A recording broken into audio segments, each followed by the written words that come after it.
For the modern period composer, I'm going to do Ruth Crawford Seeger. She was born July 3rd in 1901 and died 18th of November in 1983.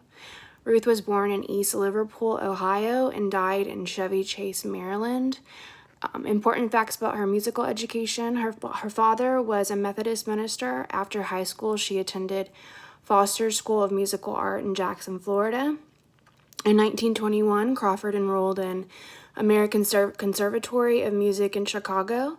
She started running with the circle of Jejana Lavoie Hertz and began publishing her work periodically in the News Music Quarterly. She worked as a piano teacher for Carl Sandburg and contributed to the 1927 book that he wrote, The American Song Bag. In 1930, she won a Guggenheim Fellowship to travel abroad to Europe. She was the first woman to actually receive this opportunity to travel abroad and study abroad. She studied with Charles Seeger, and later they were married in 1932 and moved to Washington, D.C. to work in the Library of Congress. Crawford died of intestinal cancer at the age of 52. Musical contributions. She studied piano, composition, and theory under the encouragement of Adolph Wedig. She was criticized for composing outside woman stereotypes associated with the standards of Chicago.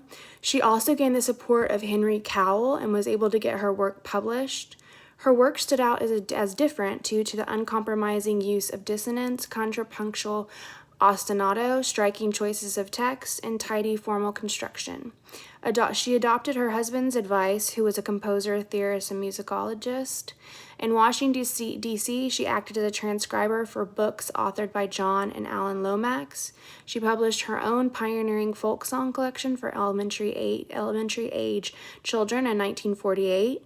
Her works were affected by literary transcendentalism and is thought of as a musical bridge between the modern and transcendental movements. She was one of the first composers in New York to extend American serialism techniques and develop formal plans based on serial operations. Her famous works include Sonata for Violin and Piano, 1926, 9 Preludes for Piano, 1928, 5 Songs to Poems by Carl Sandburg, 1929, 4 Diaphonic Suites, 1930, Rat Riddles, 1932, The Love at the Harp, 1932, Suite for the Quintet, 1952, Adventures of Tom Thumb, 1925, Study in Mixed Accented, 1930, and Risolti, 1941. Thank you.